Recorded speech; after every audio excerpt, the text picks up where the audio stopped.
ordinary weekend evening. Sadalia and her friends were hanging out, walking near the high school right before sunset.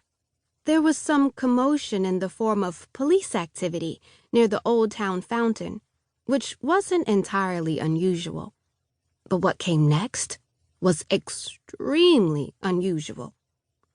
Where everything had been normal, suddenly a swirl of red, smoky mist appeared in the air just above the ground.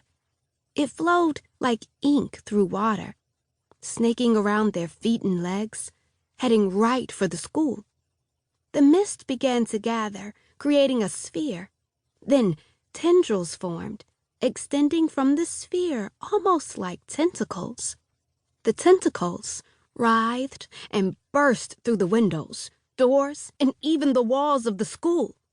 Sedalia's friends' immediate reactions were to run and hide, but Sadalia's was different. She started to race forward, heading right for the school. She would have kept going, too, if one of her friends hadn't pulled her back. "What are you doing?" Althea screamed. "You'll be killed, or worse."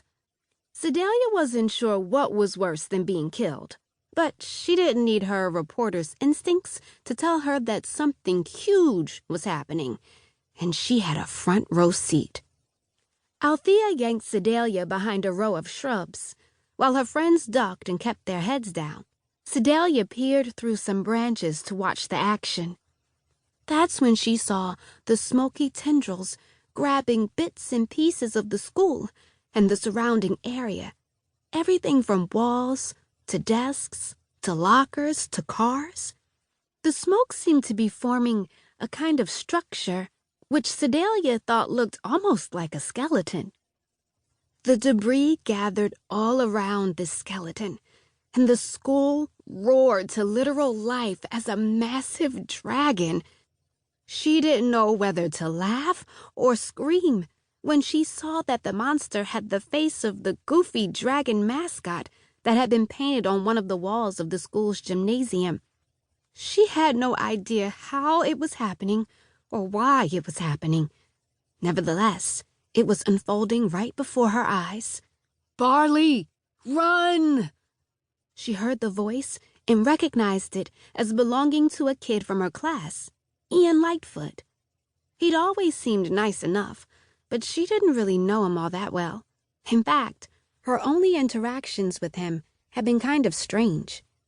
One time, she and her friends had been kicking a soccer ball around after school when it went flying toward Ian. Sadalia asked him to toss it back, but instead of doing that, he gently, and gently was an overstatement, rolled the ball toward her. It didn't even complete half the distance between them. Then he ran away. And just the other day, Ian had invited Sadalia and her friends to his birthday party. There was going to be cake at the party. Ian was very clear about that. But then, his older brother Barley showed up in this beat-up purple van, and suddenly, Ian was all kinds of embarrassed, maybe? Suddenly, there was no party.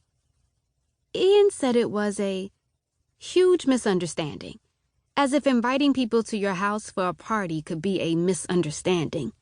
Sadalia had also noticed that Ian had pen ink on his face, and after she pointed it out, he seemed to get even more embarrassed.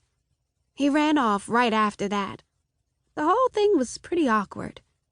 But now, Ian was calling out to his brother as the massive dragon took off in their direction.